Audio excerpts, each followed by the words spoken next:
C'est un monde de l'extrême, le Grand Nord. Un monde ultime et absolu. Un univers de glace et de pureté où l'humain n'est encore qu'un intrus.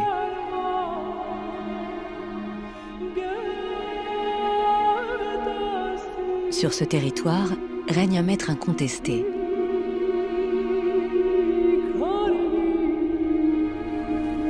« 800 kilos de muscles, de poils et de graisse.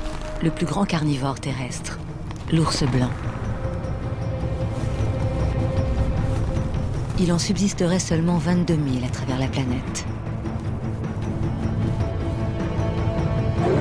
Une force de la nature capable d'atteindre 40 km/h et de nager 100 km en une journée.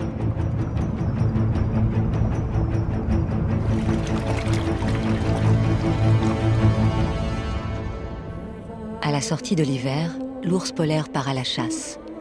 C'est une période essentielle pour la survie de l'animal.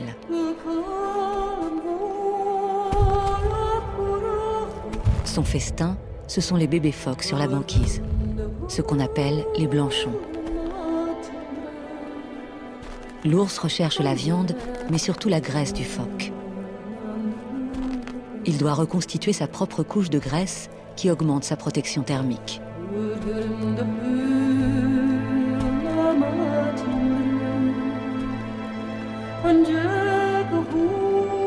L'affaire semble bien réglée par les lois de la nature. Et pourtant, le maître des glaces vacille désormais.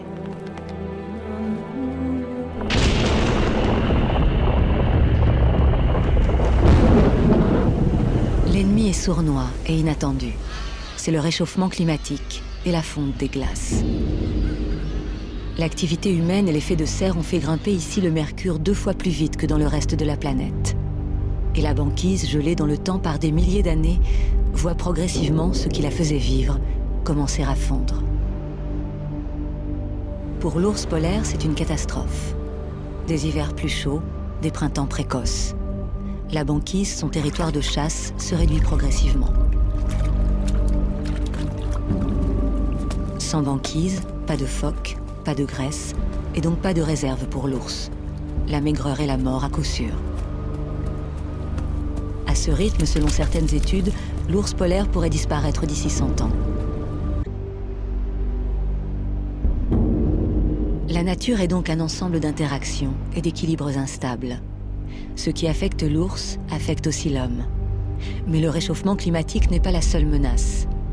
Un autre ennemi, là aussi venu de très loin, atteint désormais l'Arctique, la pollution.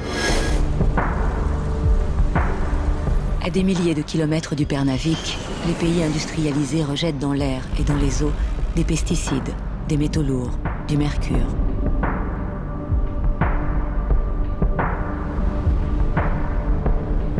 Les vents et les courants marins ont ramené ces polluants en Arctique.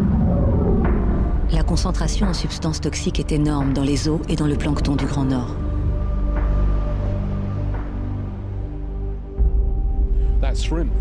Au cours de leur existence, les crevettes accumulent toutes les substances toxiques solubles ingérées par le biais du phytoplancton qu'elles ont mangé.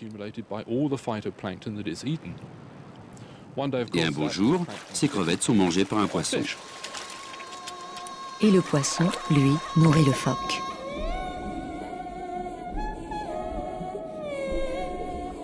Au bout de cette chaîne alimentaire animale, l'ours polaire, à nouveau victime. Les polluants se concentrent dans les graisses. Justement l'alimentation que recherche l'ours. Au final, les substances toxiques sont 3 milliards de fois plus concentrées dans le lard de l'ours que dans les eaux où il nage.